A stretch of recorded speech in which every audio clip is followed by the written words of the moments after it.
seen how it's easy for us to connect with Myrio to your Labby application development environment. So first, it started with uh, Labby installation. Connection. Okay, then we went to NIMAX. Okay, and from there we went to. I'll just share the screen first.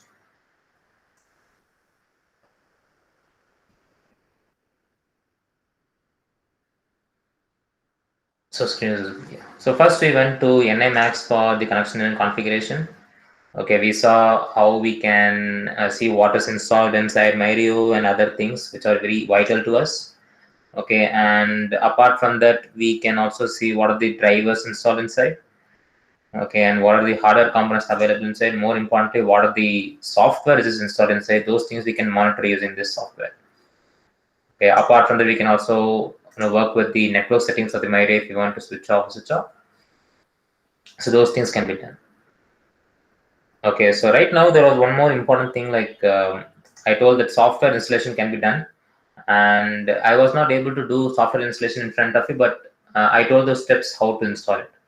Okay, because it took around half an hour of my time to install the software inside. So I told the steps, but I right now I've completed doing it. Okay, so the software is installed, required to install HTTP support. Okay, only if it has Myrio has HTTP support inside, it can connect to internet effectively. Okay, so those things have been installed and that's done. Okay, once that is done, we can easily work with LabVIEW. Okay, and we already saw how we can connect and configure Myrio with LabVIEW. And I've shown it in the computer on how to do it. Okay, that was easy. Okay, but what happens in your computer? What happens in real world? Okay, when I say real world, software is capable of fetching the data and bringing it inside your computer. But what prompts this to happen? Okay, why does this accelerometer data change in my computer? Okay, those things we haven't seen, right? So that's why I have this camera with me. Previously, that camera wasn't working, so I had to change the camera. So in this program, you can see this code will be deployed.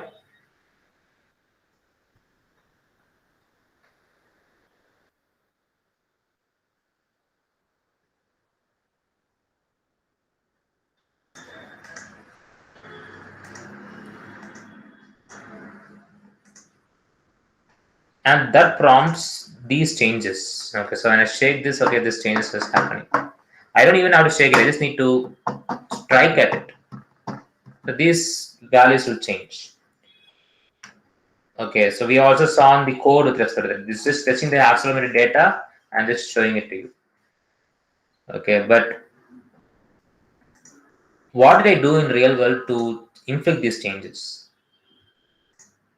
So that's why if you see, I will stop presenting because I cannot show both at the same time apparently.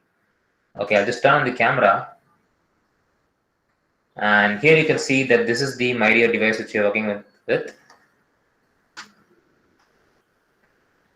Okay, so Myrio is, you see, it's connected to my computer via the USB cable.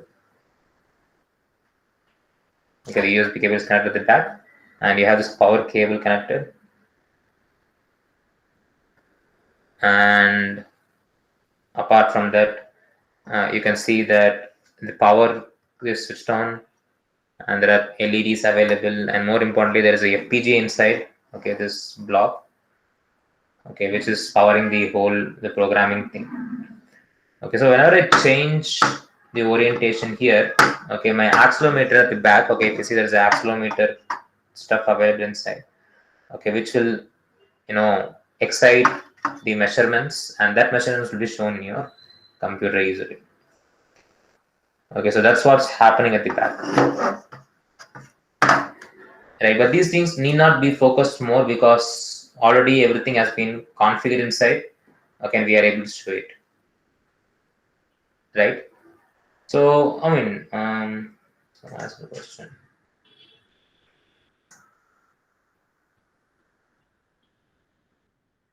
Zoom the screen. This I don't think there's a zooming option available in the camera. Well, clarity can be done. Okay, but I'll try to change it in the section next implementation. Excuse me, Right? sir. I request the participants to actually pin the Rajkumar sir's this thing. Whenever he has turned on the camera, I request the people to pin him so that you can view it in the full screen. Yeah, you can click on the screen and that will, I believe that will, That will zoom in, sir. yeah. So right now we'll just focus more on the development part. Okay, we'll surely focus more on the Myrio, so that time we'll see it anyway. Okay, so let me just do a small correction here so that it will be better for us. Yeah.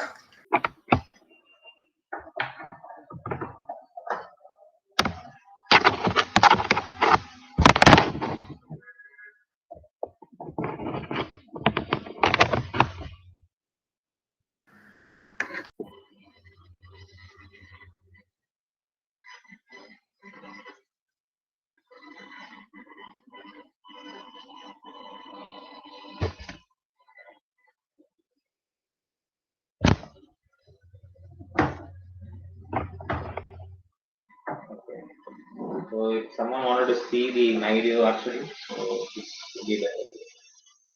Switch off the LED. So if you see inside, we have this zinc chip available. The entire zinc is available inside. So yeah.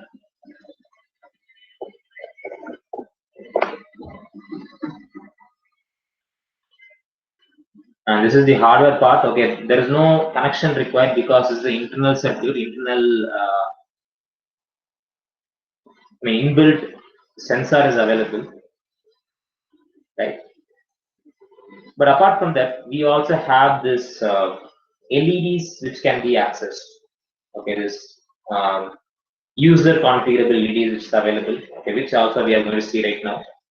Okay, then also if you see there is a user programmable button is also available. Okay, which also can be accessed. Okay, button. So how do we access these things in LabVIEW? Right. So no, most of the people will be saying, okay, I need to interface with an external sensor. Of course, there are also external sensors available with us. Okay, we'll be seeing them shortly. Okay, but it's a good practice to first understand how we can use the internal systems available. Okay, then if an appropriate sensor is required for us to interface, yes, surely we can do the rest. Okay, so right now I'm going to try to interface this Rio hardware with this LED part. Okay, first I'll just go to my program, and this code is available for as a template. Okay, basically. So I'll share my screen. So apparently you cannot see both at the same time. So I may switch from back and forth from this to that.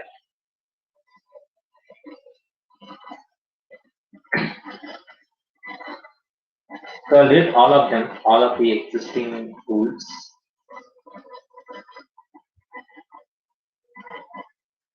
Okay, so the template which was available was for acceleration, accelerometer access. Okay, but what should I do to access this LEDs? Okay, so to access LEDs, basically there is again, the first thing which is very important is for us to be able to access this Myrio, toolkit. Okay, so if you see there are many toolkits available, plenty toolkits available for different purposes. Okay, so generic programming, normal programming stuff is available here. Okay, like functions related to any other programming languages. So comparison can be done in any tool. But what makes LabVIEW special is its ability to have drivers, okay, with several instruments. Okay, so if you go to measurement IO, okay, so this capable of accessing DAC hardware, okay, and different types of like oscilloscope function generator. Not any oscilloscope function generator. Okay, so the NICE oscilloscope function generator can be programmed using this driver system. Okay, and if you want to do domain based, like if you want to do vision and motion, okay, there are specific toolkits available. Okay, and signal processing is basically inbuilt in the signal processing toolkit itself is available. and so on and so forth. And more specifically for us, you can see that there is a MyRio toolkit available, which we can typically make use of to interact with MyRio hardware. Okay, with the compact Rio hardware or something different like industrial hardware, we need to go for different approach. That we'll see as a case study. Okay, like now I go to MyRio and I need to access these user programmable LEDs. And the way I access it is, if you see there's a LED available, which I'll make use of.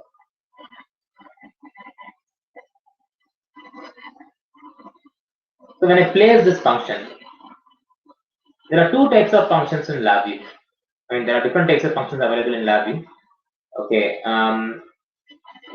depending on whether it's high level or low level, if you see, this addition functions and all is natively available in LabVIEW. It's called high level, low level functions. Okay, and there are different types of functions. Like if you see, this function will have a background, a blue color background. Okay, and it will be large in size. These functions are called as express VX or express functions, meaning you don't need to explicitly program it by using LabVIEW software. Okay, the moment you place these functions, a configuration panel will open. Okay, so typically in your MyRio you have 4 LEDs, right? You don't need to access all 4 LEDs at once, maybe, right? So normally, in order to select what exact LED we require, we need to be able to program it. Normally, we need to program it. But LabVIEW engineers who developed LabVIEW made sure that since NI MyRio is created by, will be typically used by academician or you can say by students who will not have extensive, experience with LabVIEW. In order to make their work simpler, they have created these functions, which enables them to select what kind of what number of LEDs we require instead of programming them implicitly. So let's say I need only 2 LEDs. I don't need 4 LEDs. I need only 2 LEDs. I'll just select these 2 LEDs. That's it. Okay, and maybe this LEDs will be used for warning LEDs. I can just say this is for warning. Okay, this type of customization I can do. I can say, okay, this is for maybe high temperature, and this is for high pressure, something like this.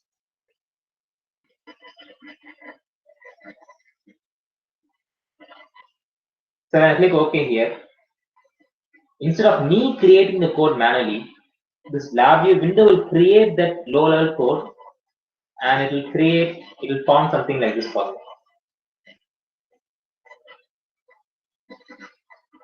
So this is a program which is going to access the warning LEDs. I can say, okay, this is high. This is going to indicate it's high temperature. Okay, if I want to change something, I can again double click on this, and I can say, okay, high temp. This need not be high pressure. I can say normal temp.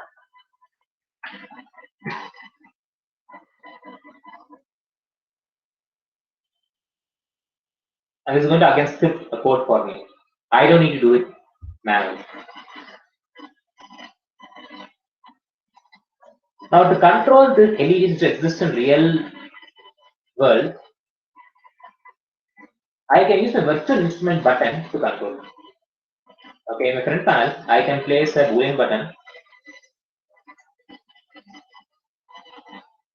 Okay, this is going to indicate that it's true or false. So using the virtual button, I can control my real LED.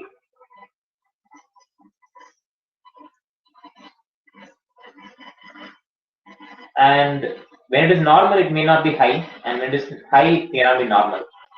Instead of using another LED, what I can do is I can use a Boolean, switch, that is, invert by function, and say, okay, so high temperature means this button should be true. Okay, when it's not true, this should be true. So inverse operation can be used. This for example.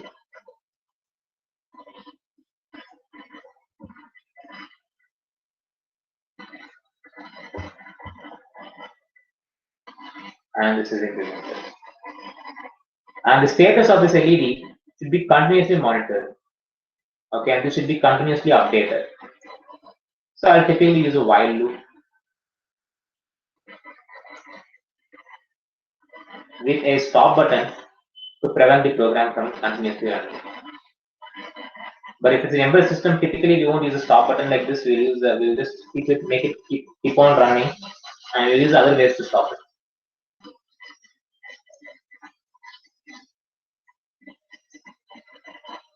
And since this is a processor,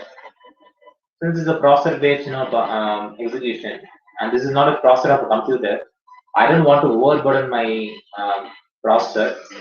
I'm going to make use of a timing function to keep adequate weight. So I'm going to execute this program every 10 milliseconds. That's more than adequate.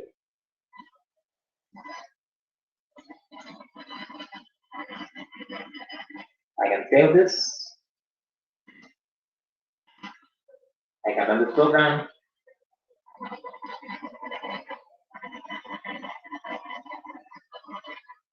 Yeah, this is a copy of VA declared on the target does not match the copy you have the product. So some program is running inside still. Okay, that's why it's saying this cannot be integrated. So I'll just do apply so that will be replaced.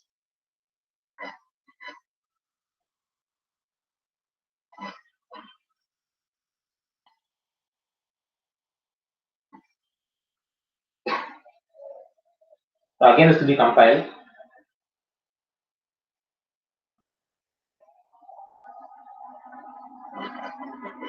And after it compiles, it will close, and this program will be running.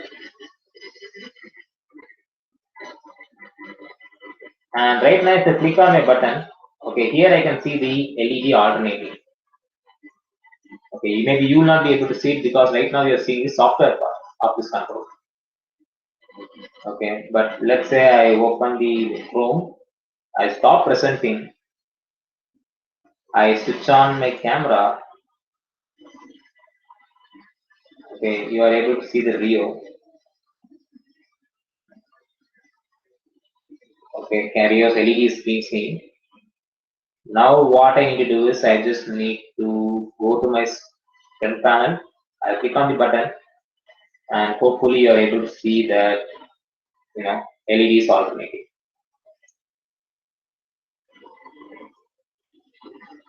So whenever I just click on the button, okay, you can see that this is alternating.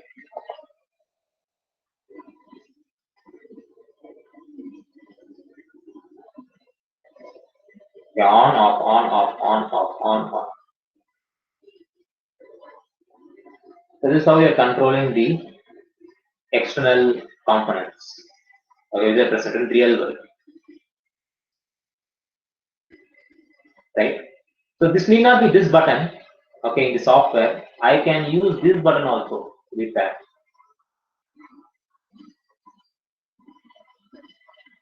This button also I can use. So let me stop the camera. Again, I will screen the entire screen.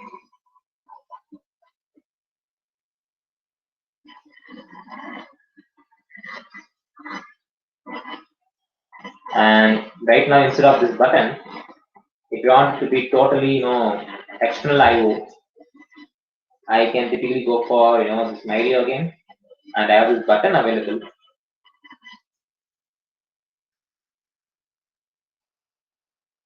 From which I can directly read the data.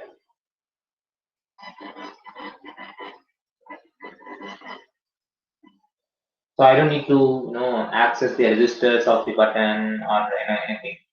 Okay, maybe I need to access the physical I/O port of the button. Those kind of things I don't need to do because LabVIEW already has it stored. I didn't say I need to access the button value. I'm just going to have it function. I'm using LabVIEW programming. I will get the Boolean data in the form of Boolean data type of LabVIEW, and that can be used for some other processing. And that all low-level components are handled by LabVIEW. So I don't need to again from the scratch write it.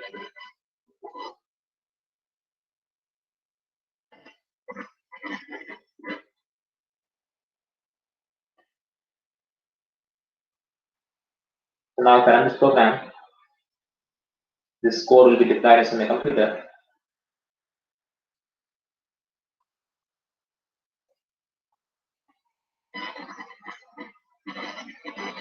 And at least previously I was able to control it by using my virtual instrument, but there is no control right now because it has gone fully, uh, real world methods. Okay, so I have a real button which is going to control the LED. It's not like I have to control this LEDs only. I can use it to control anything else. Okay, like I can make it run a motor or something else. Okay, so I'll stop sharing. I will share my camera. And you can see there's a button here. Whenever I click this button, you can see the LEDs alternate.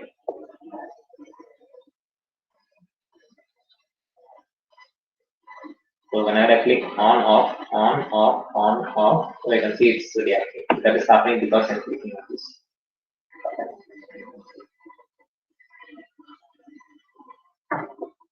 Right? And to program this, I didn't have to go for any complex programming stuff.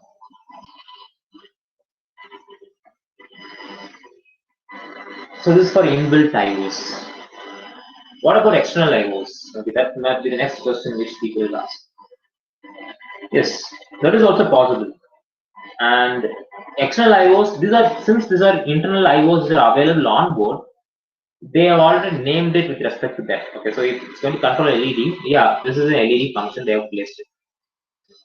Okay, but if you want to access, let's say, a temperature sensor which gives data, voltage data as an output, let's say you're going to use the external button, right? So external button in the sense you cannot use this button functions because it's specifically used for, a button is on top of the board, on board, and that means lab will know on which port it is connected. Okay, it'll have Excuse me. insight on that. The presentation mode is off. Sorry, ma'am, I'm not able to.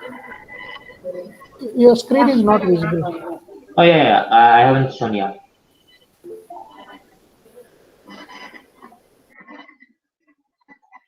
Now, yeah, now it's visible.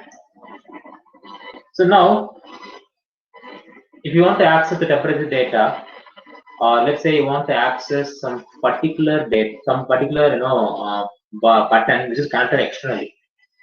In that case, you have to go for generic inputs and outputs like analog in, analog out, digital in, digital out. Okay, because there are 40 DIO channels, meaning you can connect that button to any out of that 40. Okay, it will not be specific to one particular location. In this case, we already know button is connected on board, so that's why they have created this function. Okay, if you want to create some control panel, okay, in that case you need to specify which button, which value is coming. So those things should be monitored. And if you have temperature sensor, you need to tell which port of that you are connecting. So once you tell it, okay, it will be possible for us to see. Right. So yeah, to experiment with this, okay, we will be having a right now. First, we'll go with the analog sensor, like how we saw for accelerometer data, which is pretty much analog data only. Okay, but since this is inbuilt temperatures, inbuilt accelerometer, there is a specific function. Okay, specifically for accelerometer. But let's say you want to work with an external sensor. For example, right now you see, if you want to interface this Myrio hardware with a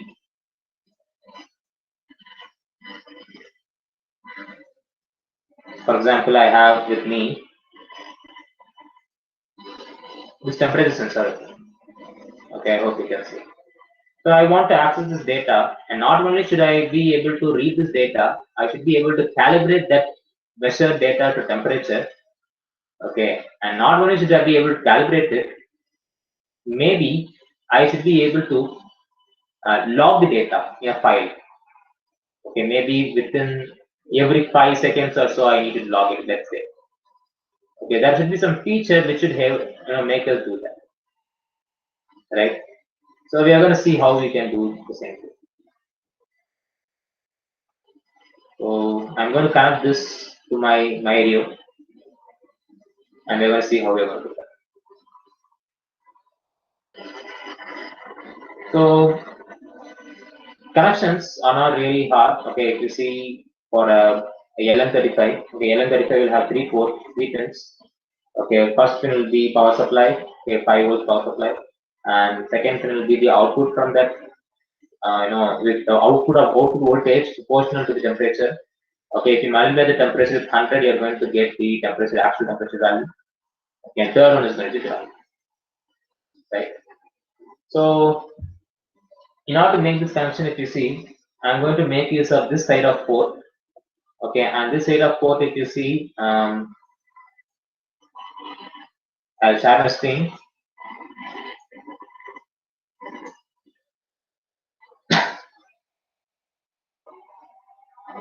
As we all know, MyRay has two sides. Okay, one is MSP and MSP. Okay, the advantage with the MSP is you have this thing called terminal block. Okay, terminal blocks are very helpful in making the connections. Okay, so those are very helpful in making the connections. And since this is a temperature sensor, temperature data is meant to be analog, we have to make use of an analog input channel, right? So that's what makes it a better way to control. So, and if you see, this has analog input 0 plus and 0 minus. Now this would be a little bit confusing for most, some of the people, okay, not all of them, but maybe one or two people may be confused. Okay, why we need 0 plus and 0 minus, and I'm sure most of you already know the answer to it. Okay, the measurements made out of this are differential. Okay, just like how an oscilloscope works, like how DMM works, like you need to have reference also. Okay, most of the boards like Arduino is going to have only one analog input, and that will be referenced directly just to a common ground. But here there's no common ground concept. Okay, even if you're using a temperature sensor is going to get only one data, you're going to tie the minus to the ground manually. Okay, but let's say you're going to measure a floating data like AC voltage. In that case, we'll need a 0 plus and 0 minus. Okay, like an output. So that's why they are given differential measurements. You have to make floating point measurements actually. Right? So what we are going to do is we have this 5 volt power supply available. Okay, we are going to make use of this 5 volt power supply to power the sensor, and we have the ground available. Okay, and the measurement output of this sensor is going to give analog output, which I will connect to 0 plus. Okay, AI 0 plus sounds good, and AI 0 minus will be tied to the ground, typically analog ground. Okay, so many other connections I don't think anyone needs to see because it's just like connecting to an Arduino. So I'll make the connections.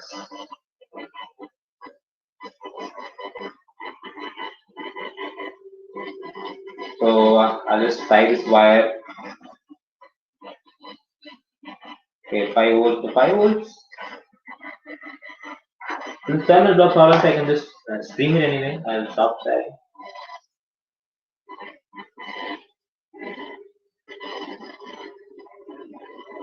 Yeah. So what I do is instead of directly connecting it or using a breadboard, I have this 5-pin connector available with me. Okay, like this. So it will have this wires, connecting to an extender. I use it as extender. Okay, and I'll connect these wires directly to this board instead of directly connecting the sensor to this. I could also obviously use a breadboard, and from the breadboard I can use a wire. Okay, that's the standard way of doing it. But right now I'll make use of this to make our cover. So 5 volts, okay, is connected to this black wire.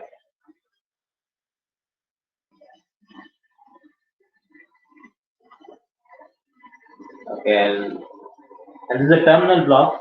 Okay, I can loosen it or tighten it according to the requirements. So I loosen it if I want to make some connection. I'll put the wire inside and tighten it up, which makes terminal blocks so, you can say it makes it so reliable, right? So you can tighten up your wire, okay, and make sure that it does not come outside.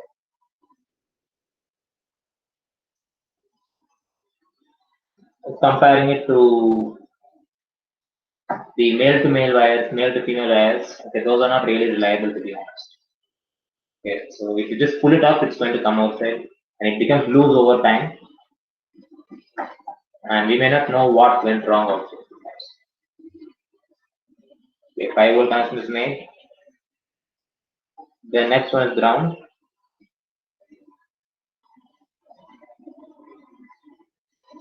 This would have been better connection if I have just reversed it, because now red color is going as ground. Okay, but ideally people will understand that red color is power supply and black is ground, but it doesn't matter. But if you have a separate wire with red and black, yeah, sure, that we have to follow current. This needs to be connected to analog ground, because number one, this analog ground will have a filter inside. Okay, it will make it less noisy. Number two, because this is an analog sensor, it makes a lot of sense to use an analog ground.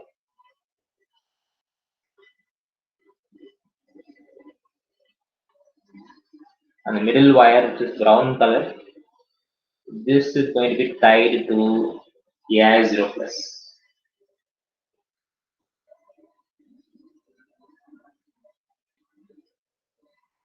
I put the wire in, I tighten it up.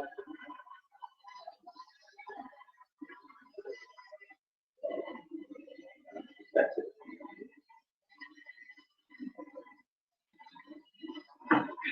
Now, last thing is this AI0. I told you that it's a differential measurement.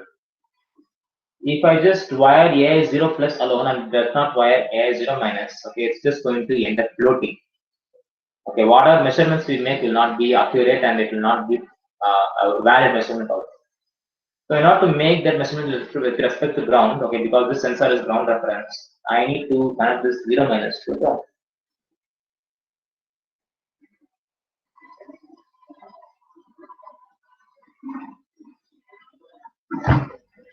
0 minus is connected to again analog ground.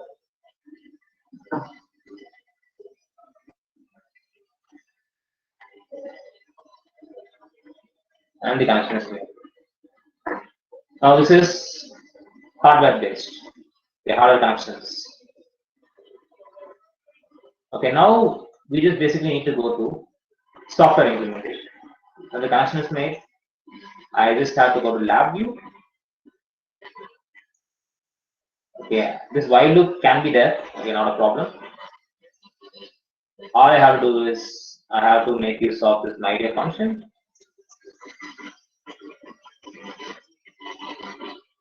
I have this analog in, basically to measure the voltage equivalent of the temperature.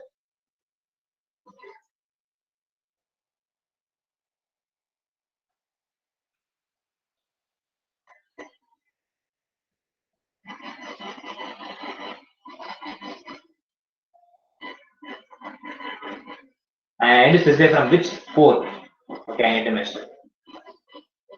Okay, I can name this as temperature. And basically I'm using port C. Okay, if you see this, okay, it's a port C. Nowhere it has been written. But as a matter of fact, it's port C only. And port C I'm using AI0.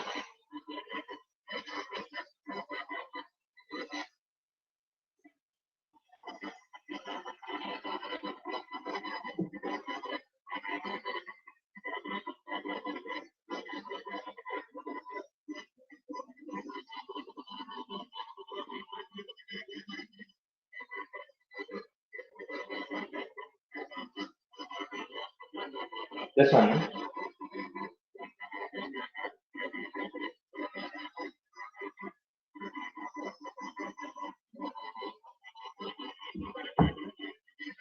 Sorry about that. So here if you see, I have this ports, 12 ports are available now. So 12 ports will be almost listed here. And in that port C is available, and port C we have listed AA0. And here I can maybe specialize to say, okay, it's LM35 or something. Probably you can add one more channel. If you have one more LM35 to measure, you can maybe use it. Okay, but I have only one sensor here, so I'm just going to use mouse. So once I click OK,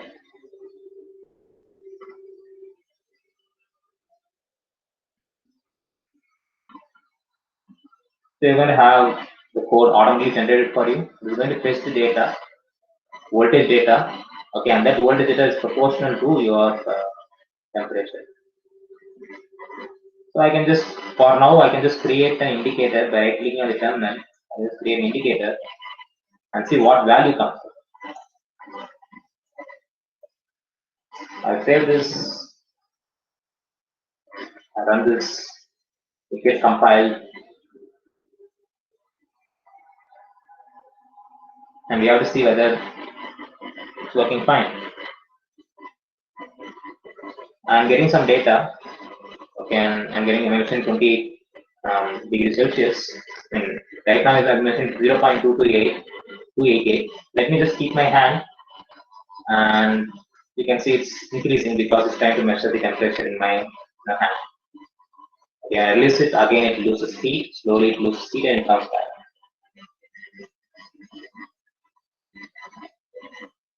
Now this is just raw temperature, I mean raw voltage value. And to convert it back to voltage is not really very hard, to be honest. Okay, it's just simple calibration. Whatever data comes from LM35, you just need to multiply it with 100. And we all know how to do multiplication using LabVIEW. We have this mathematical functions available. And I just have to create a constant. I hope you have already seen these basics. That's what we need.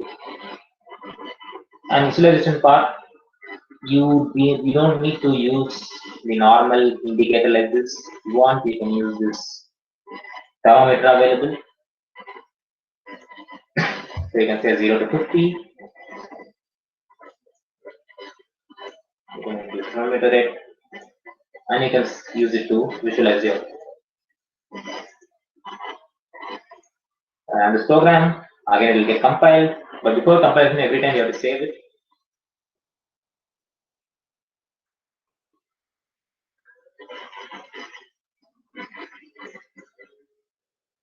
So we are seeing the data here. Right now it's just inactive, it doesn't change anyway.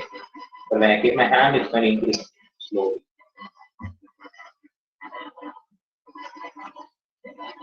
This looks like an accurate way to say, see what value here it is. Okay, here we can see a broad region.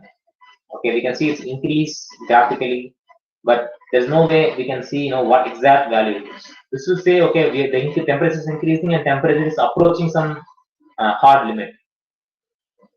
Okay, but always we should also have this digital display also along with this. Okay, we want actual data, so that's why we can right click on thermometer, go to visible items, and along with the thermometer data, okay, in order to give it the graphical visualization, we can also side by side have a number implementation as well.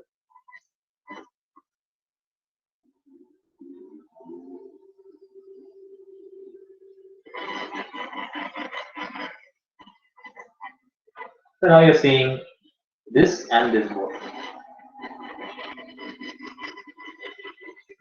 So keep my hand, going to slowly increase.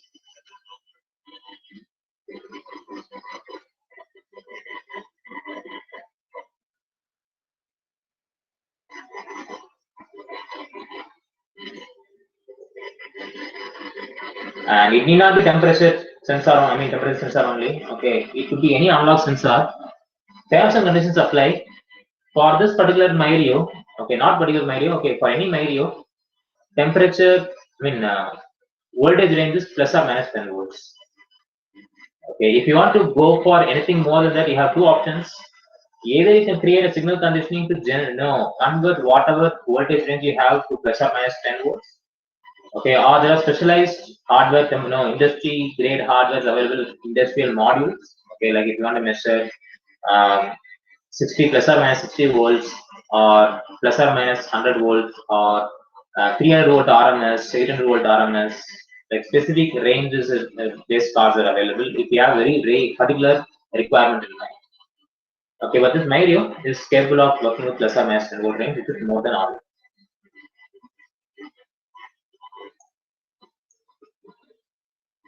So yes, if you have any questions, please let me know.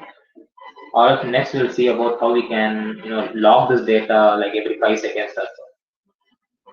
And then we'll go for digital. Right now we are seeing analog. We'll then next will be digital and so on and so forth.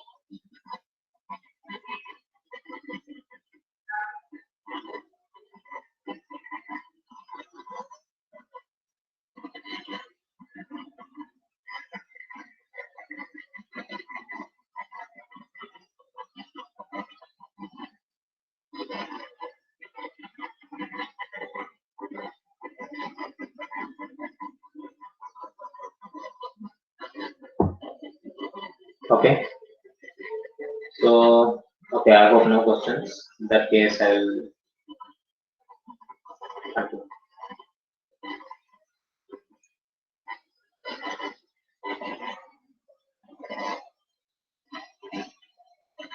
So data logging.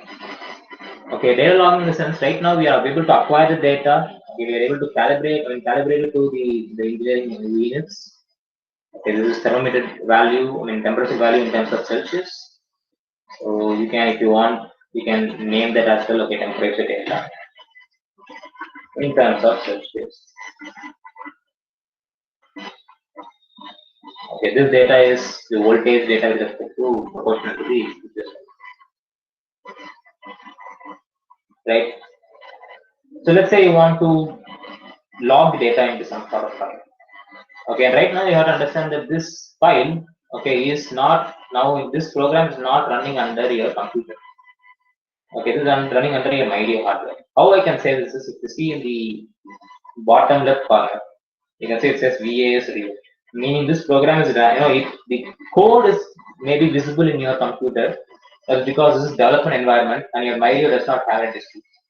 Whatever, whenever you click the run button, this gets converted to some program which can be run by Myrio. Okay, and it will get executed there. And VA will be uploaded into your Myrio and Myrio will execute that. Okay, basically your Myrio does not have LabVIEW development environment. It will be having something called LabVIEW runtime engine. Okay, it will not be able to edit anything. Okay, but it will be able to execute the code. Okay, that much it can be. Right. So the code is basically inside your Myrio. Right. So in that case, next question will be, so how can I do data logging? In order to do data logging, you have to understand that your Myrio is a computer, number one. Number two, it has its own file system. Just like how your Windows has its own file system, your Myrio also has file system. You can access those files if required. Okay. So how do we proceed with that? Before that, let me just observe something.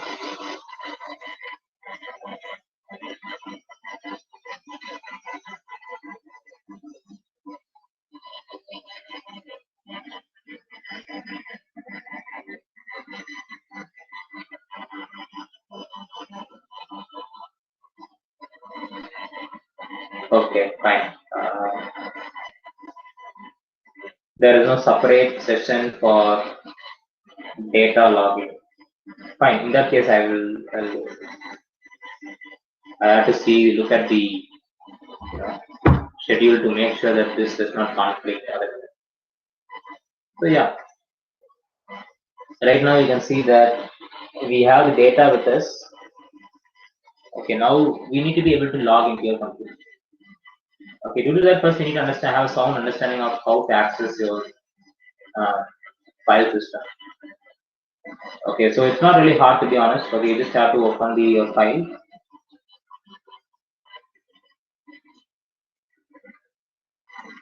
Okay, I'll go to computer. And if you see there's something called map network drive available. Okay, MyRay is actually a computer which has its own hard drive. Okay, not like hard disk, very large size hard disk. It has a flash drive inside. Okay, inbuilt flash drive. Okay, of 256 MB. Okay, specifically required to store very low level data, low amount of data on it. Okay, that's why I told if you want to go more, you have to insert a pen drive and store whatever data you want. So if you want to access it, basically you need to first map it. Right. So I do that. There is a specific way to do it. Not access the file system. So there is a procedure to do it.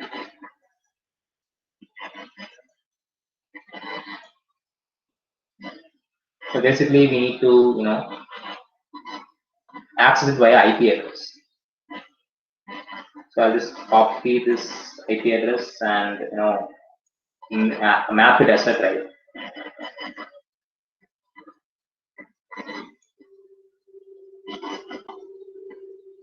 So it's just going to ask me the IP, the location. So I can just copy this. So nothing but your IP address of your MyRay /files. And we all know when I started my MyRay, okay, that this 1.2.2 or 1 or 2 will be available. Okay, as in my IP address. So if you see, this is the IP address of the MyRay. For any MyRay, only unless and until another MyRay is available, okay, the default IP address of your MyRay will be 1.2.2.1 or 2. If you got one more, okay, it will have one more IP address. Okay, 3, 4 keeps on going. And if it connect via, let's say, if you connect via Wi-Fi, it will have different IP address. If you connect your MyRay to the existing Wi-Fi, okay, which we will, okay, after lunch, so we will have a different IP address. So IP address will be assigned, okay, depending on the circumstances. Okay, so now I need to first access my file drive. Okay, I'll give this. I'll give OK. Right. My MyRay will be now connected to drive Z. And if I want to access the files inside, I'll just click. No, I'll just go to the drive Z by going to my computer and access. So attempting to connect.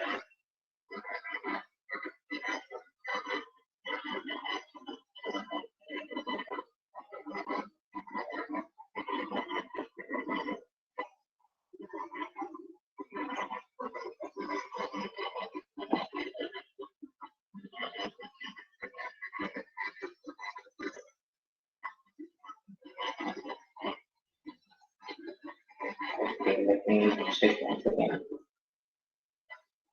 There's a way of forward slash and backward slash will be there, so we have to be very careful.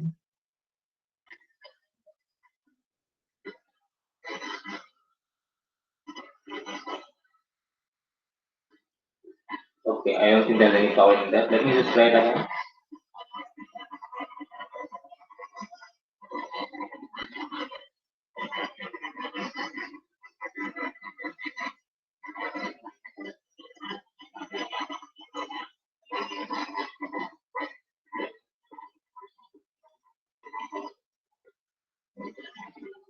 Or you can go to your,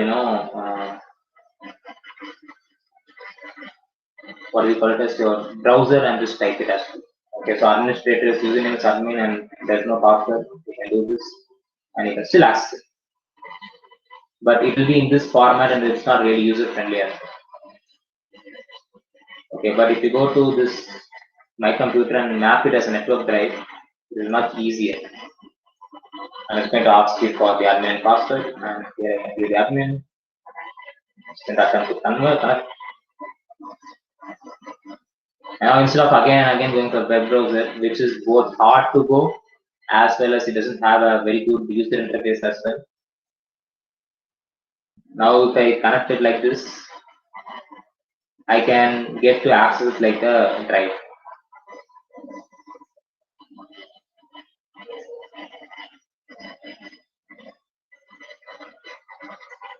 And now you can see that it's connected as a drive.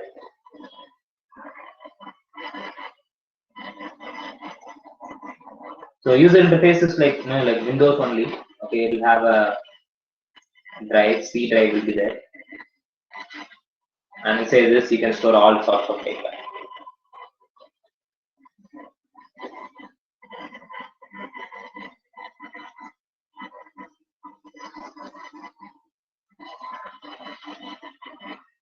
Okay.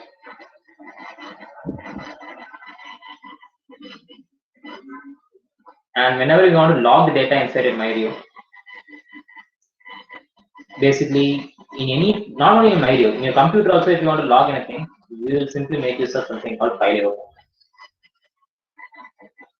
Okay, so file level functions will be typically used to store data in the required format, whatever the required is. So I use my file level function. And here I'll have something called write delimited spreadsheet. If you want to store the data in a form of spreadsheet, I'll have this spreadsheet function available. Okay, if you want to store my data in a text file, I have this text file function. And there are plenty of other functions also available.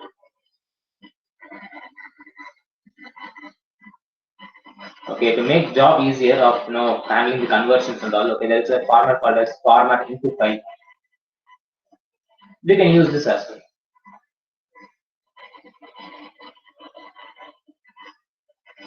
Right.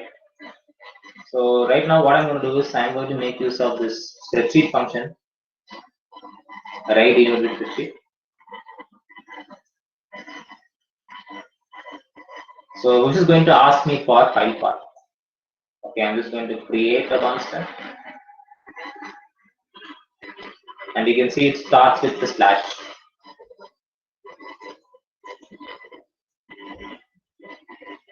Okay, so file path data type is similar to string. Okay, but it's specifically used only for, you can say it's specifically used only for file path.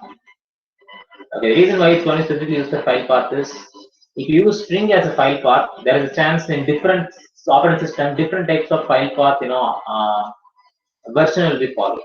Okay, some will be following forward slash, some will be following backward slash. Okay, we won't know if you use a string. Okay, maybe you will write a program of Python for Windows, and if you copy paste it in Linux, it may not. Right. So if you do use in LabVIEW, if you see, if you do the same thing, this file path data type will make sure that whatever type of data type, file path you follow. Okay, if you run the program in Windows, also it's going to work. If you're going to run the program in Linux, also it's going to work, because this will handle that file handling.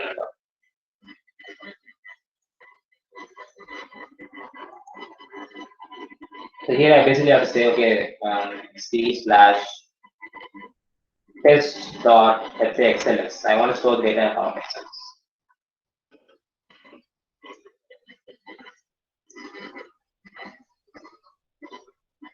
Okay, for Linux, this is how we separate the files.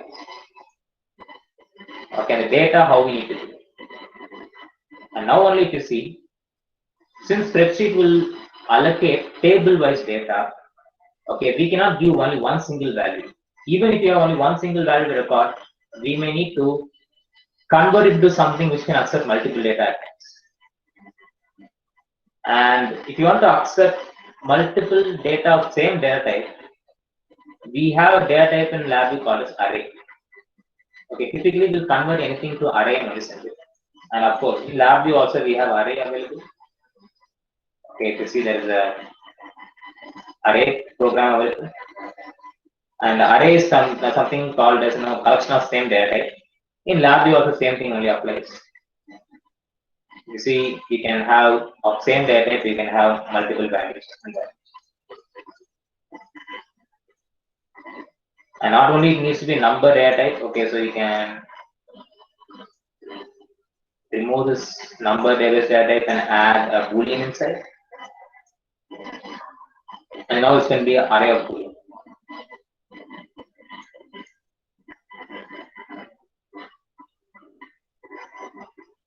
Okay. So even though I have only one value now, I need to convert it to array and only send. To convert a number into array, I have array functions as well. Different types of functions are available. Okay, now in order to convert an individual value into array, I just need to use this build array function. This will convert an individual value to array. The output is going to be array. That I can connect.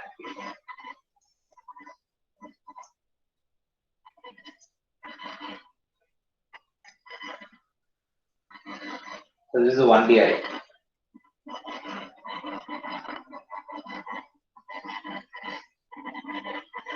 And now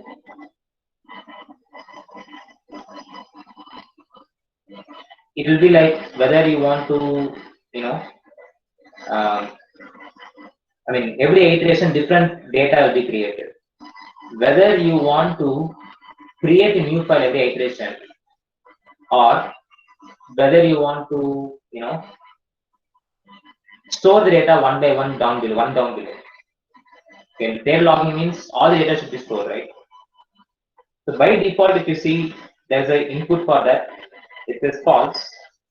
What I'll do is I right click on the terminal, create a constant. By default, it will not do that. Every iteration, new file will be created and it will delete the old file. It will upload, it will just replace that old data. But what I'm going to do is I'm going to make it true, meaning whatever data every iteration is generating, it will just get accumulated one by one down.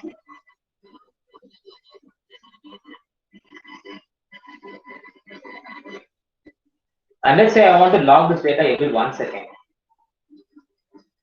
I can do two things. Either I can run this program every 1 second, okay, or I can use a timer function. Okay, in timing VI, I have a function called as elapsed timer, which I can configure it to, it should give me true value. Okay, it will give me true Boolean data every 1 second. Okay, so there's an option called as, time as elapsed option. This will become true every time it gets elapsed, or every 1 second it will become. And what I can do is I can use a case structure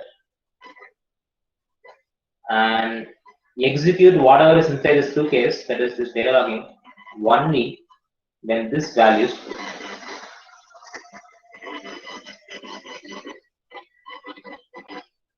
Yeah, as simple as that.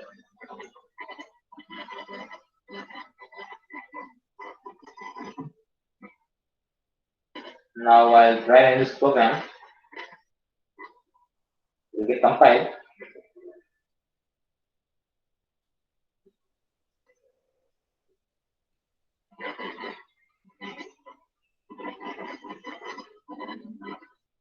You can see the data, it comes every, it will keep on changing.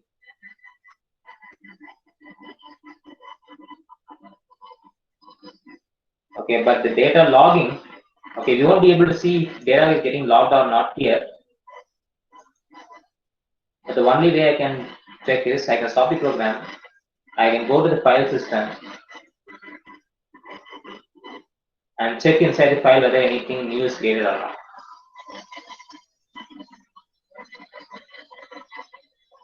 Hopefully something new is created and I'll have this file. Yeah, see, you see there's a test.xls is created. The data was getting logged. I cannot open it inside here. I have to copy it and bring it inside my computer.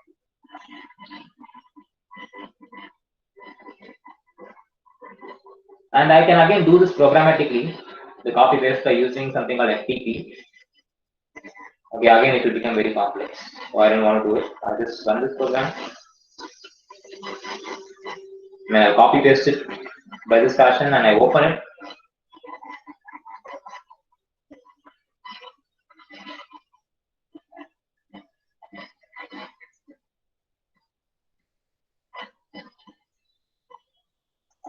And Excel sheet open.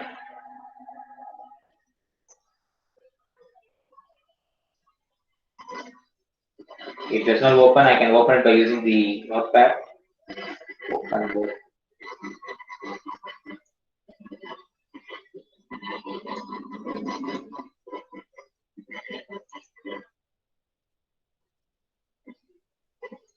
Yeah, you can see the data is getting accumulated.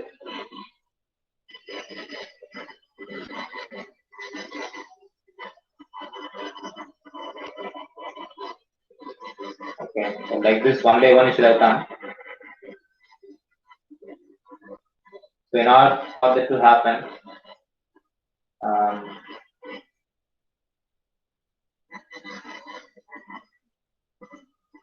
what I need to do is I just need to change some small thing in the code. Basically, it just expanded from left to right. If I need the data from top to bottom, there is an option called as transpose. By default, the transpose will not happen. So the false, again I have to make it true. Save it. I'll leave the previous code inside.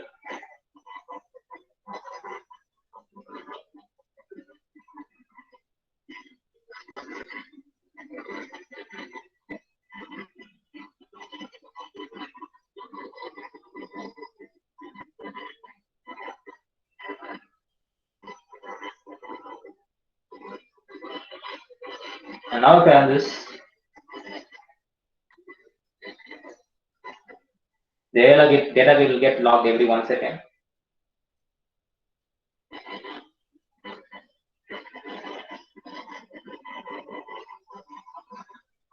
I can increase it, I can decrease it. I'll make it run for some more time. And I'll stop it. Go to the file system, refresh.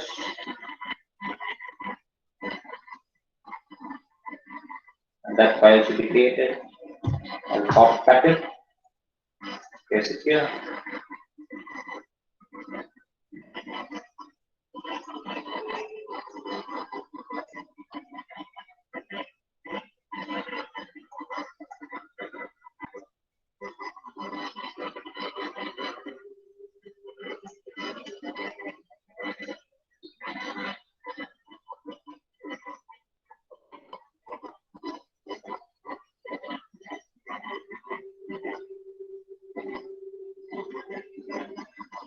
So normally this should happen very fast. Okay, but right now my computer is very slow, that's why it's taking some time.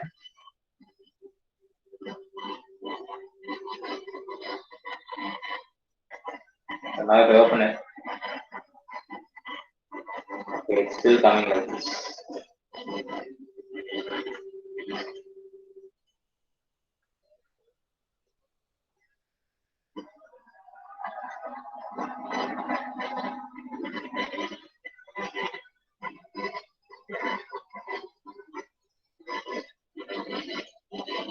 Okay, maybe when you open it using the normally when you open using the Excel sheet, okay, it should come like this. Okay, but something has changed. Or we can programmatically do this, not a problem. Okay, the thing here we need to observe here is it's able to log the data. Okay, but apart from that, we can programmatically we can do whatever is required for us. So that's not really a big factor.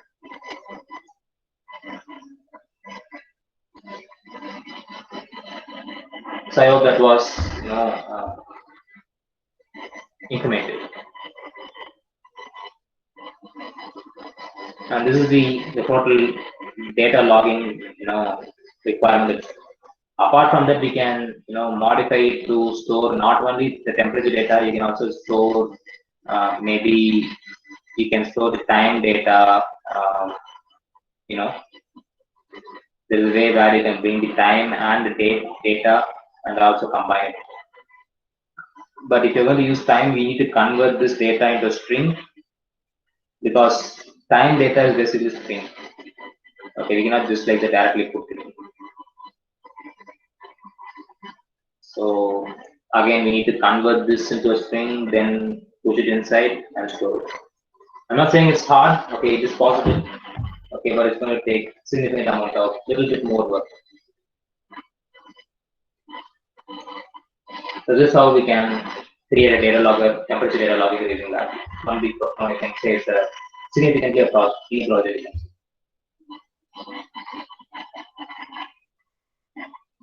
So let me know if you have any questions. Okay, next we'll be working with digital application.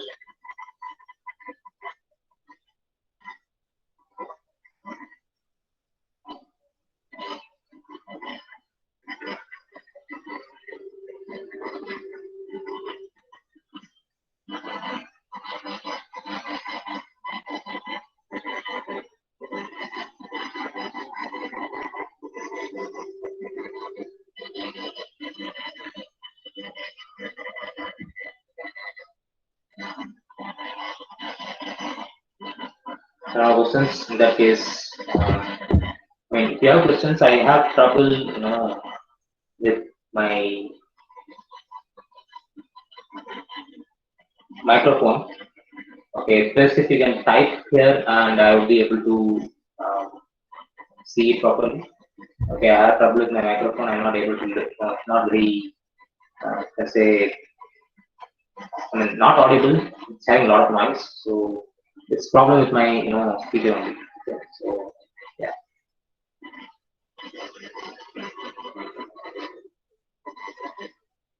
So this is about the data logger using Latin. My real Latin. Acquiring data from the sensor and dumping it inside the embedded system itself. It has its own memory. When you want to take it out, okay, you can go to its file, open its file, you can access its memory storage, and you can. Okay, but programmatically, what you can do is you can make use of the FTP. Okay, there are functions available inside LabVIEW. Let's say for after like 20 seconds or so, you can push the data back to your server or something. Okay, there are plenty of data communication functions available in LabVIEW. Okay, if you see there is something called as FTP. So using this FTP, you can put data, full data, whatever. Okay. So yeah. Now, if you are familiar with this, okay, let's see how we can access this. Okay, the connection I haven't explicitly changed anything. Okay, I haven't changed any connection in fact. So you can see the connection, only connection here is to the LN. Okay, so LN35 is the only thing it's used. But the features were basically software. Okay, apart from that, only your you can say creativity is one is going to be there. Okay, let's say you want to alert someone, okay, that your temperature is exceeding. You can maybe use this one of the user ID to light up whenever the temperature exceeds some certain value. Okay, or there is also like the audio inputs are inside your MyView. Okay, so audio input and audio output is there. Okay, let's say if the temperature is going above certain value, you can connect it to a speaker and make some sort of noise. There's some recording perhaps. Okay, so that is also one of the possible ways to do it. So these are merely features or options available. Right. So now what I want to do is right now we are seeing how to measure analog values. The sensor value. This could be anything just inside your domain of plus or minus numbers. Okay, next is going to be typically digital. Okay, digital, how to handle digital sensors like input and output. Maybe input in the sense maybe you are going to measure two outputs. Okay, how can we handle that? We already saw that there is a button available. Okay, in the onboard. That is fine, but let's say I have a sensor like this. Okay, external sensor like this sensor is object sensor. Okay. So it's going to have an IR LED and IR receiver. Okay, so when something is in front, it's going to this IR sensor is going to sense that, and there is a amplifier available here. Okay, it is going to amplify this LED, this detector, photo detector's output, output, and it's going to say whether something is there or not. Okay, sensitivity also can be adjusted by using this. Okay, but I think this is not proper. Let me just take another sensor. Okay, I'll be right back.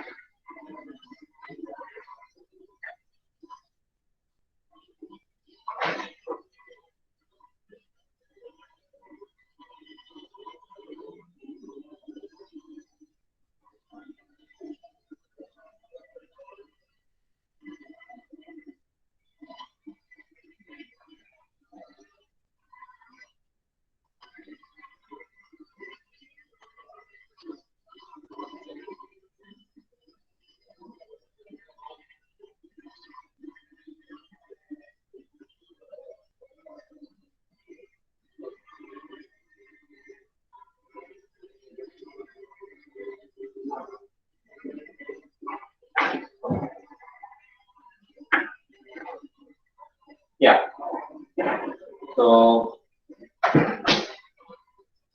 there is a other sensor here, which we would like to try it out.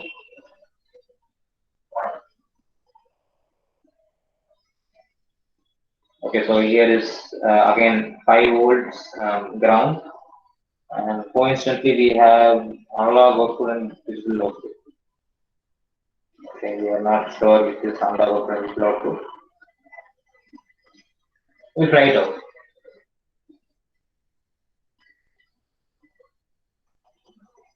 Okay, so again this also requires 5 volt power supply and ground. Okay, for which we have already made the connection. Okay, and we have this output available here. I'm not sure if it's digital output or analog output. Okay, the output is on the middle. Okay, so not a problem. Okay, software is nothing much is going to change. The hardware is going to be the differentiator here. I mean, hardware in the sense block diagram level, nothing is going to change. Front panel you can modify it according to your needs. Okay, the only thing which is going to change here is in the hardware, since it's digital, instead of using the analogs and their values, we are going to make use of digital. Okay, and we all know that your MyRio has 40 DAOs, meaning you have to 40 different types of digital sensor.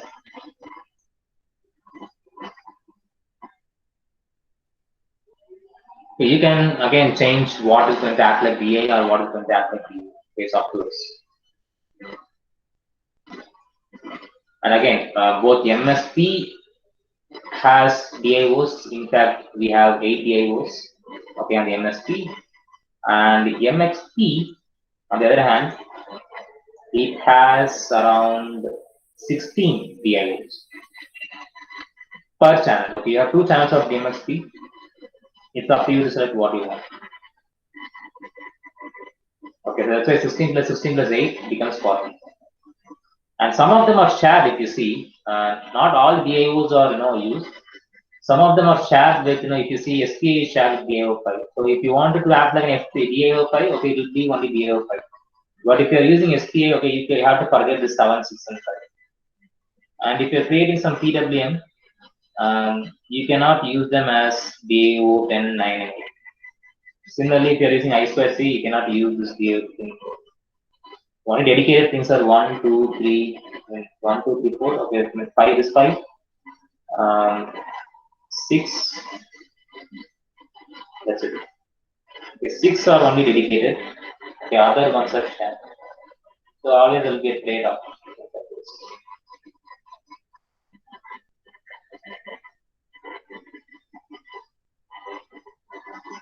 So if you need, in that case also, if you need 40 or more than 40, maybe you can use an extender. Okay, like there are different chips available on the market, AFPA based chips or I2 based chips, okay, which can be used to extend.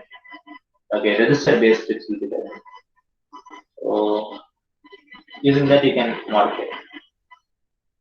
Of course, there will be again trade-offs. Okay, if there are extender will not be as fast as your MyRio's DAO.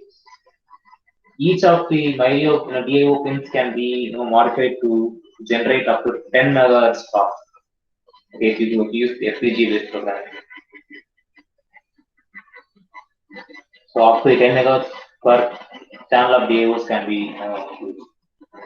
But if you use an extender will not be that much fast maybe. It will be dependent upon your I2C speed or SPA based speed.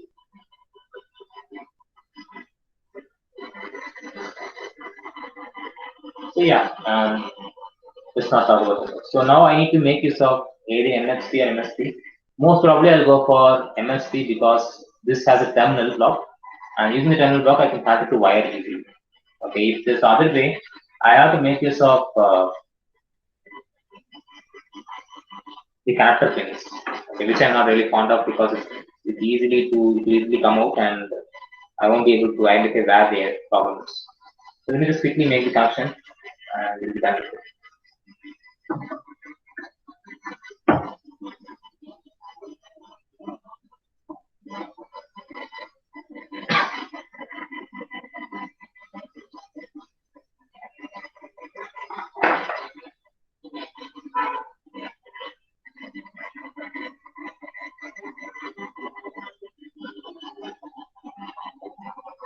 So, I mean, I don't think connections are necessary to be seen. Okay, so I'm going to connect 5 volts to 5 volts.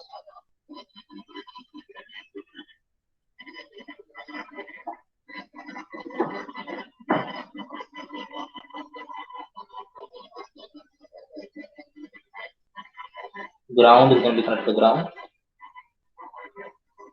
And here we have again digital ground and analog ground. Since this is a digital sensor, I'm going to use digital ground.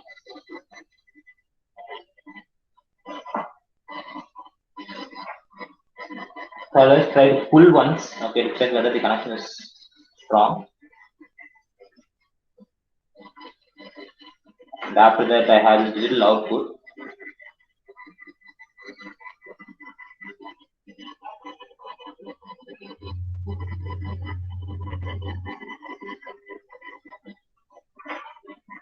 Which I can to DAO0.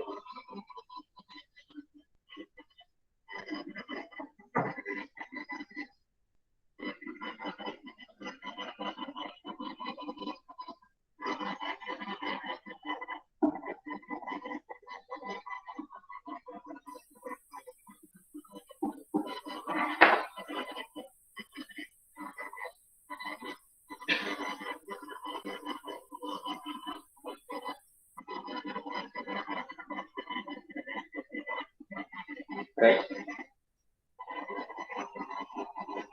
So let me check whether the sensor is live.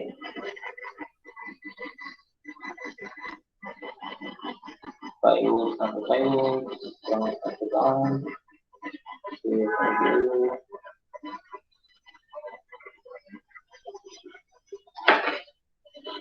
Okay, this particular stuff doesn't work. I'll take another sensor.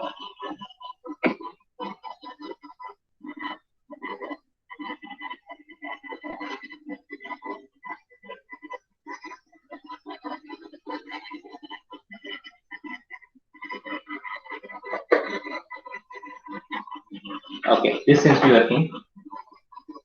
So if you see, let me just switch on my camera again. Okay.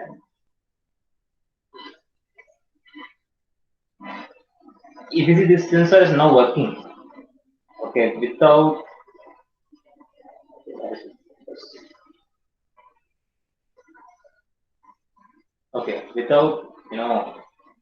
any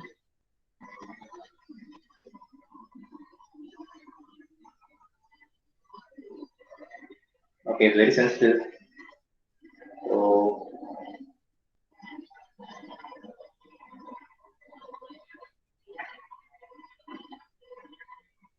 okay, if you see,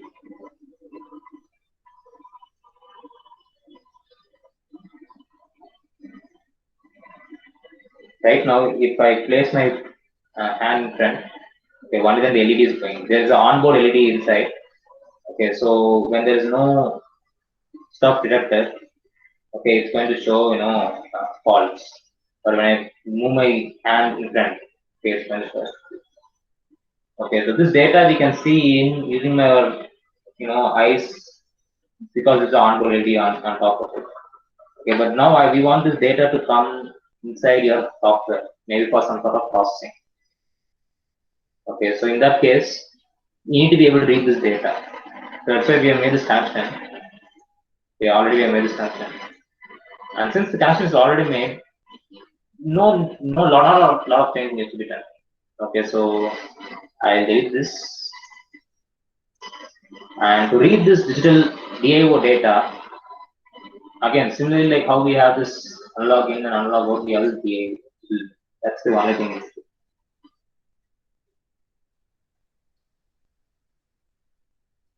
And once that is done, we have to specify from what pin you have to read.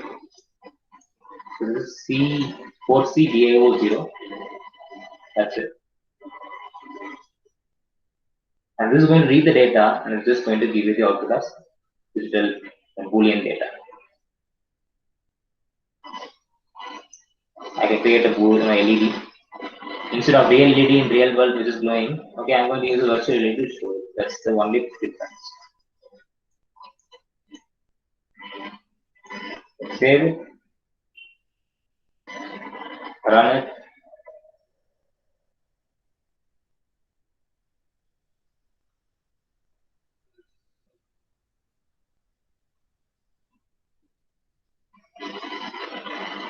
Close.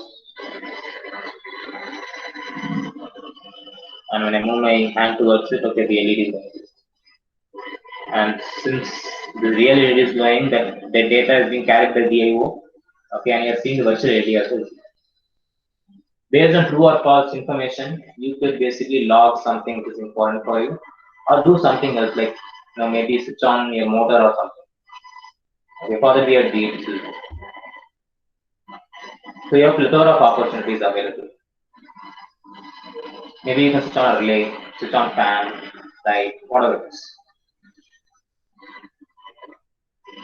So that's about it for sensor integration. Next, we'll see how we can make use of this MyRio to copy access, be accessed using your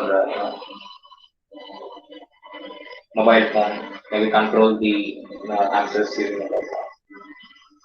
That we'll see after. I think right now it's going to be again great.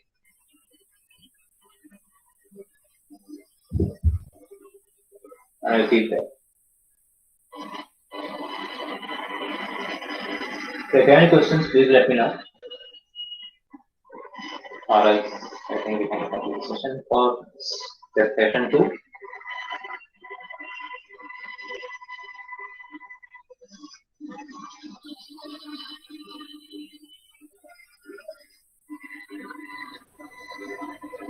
Rajkumar sir, Yes, sir. I think we will break for the lunch, and we will come back. Torsi sir,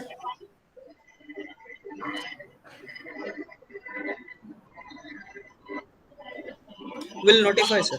We will break for the lunch now, and Okay. the participants will be, and also you will be notified when we are back, when we will join back. 2, 3 to 4. Okay, sir. Yeah. 2:30, sir, probably. Yeah. Okay, sir. All the participants are requested to join back to the same link at 2:30 p.m. sharp. Okay, we will break for the lunch now. Okay, thank you everyone. We'll see you after. Yes, sir.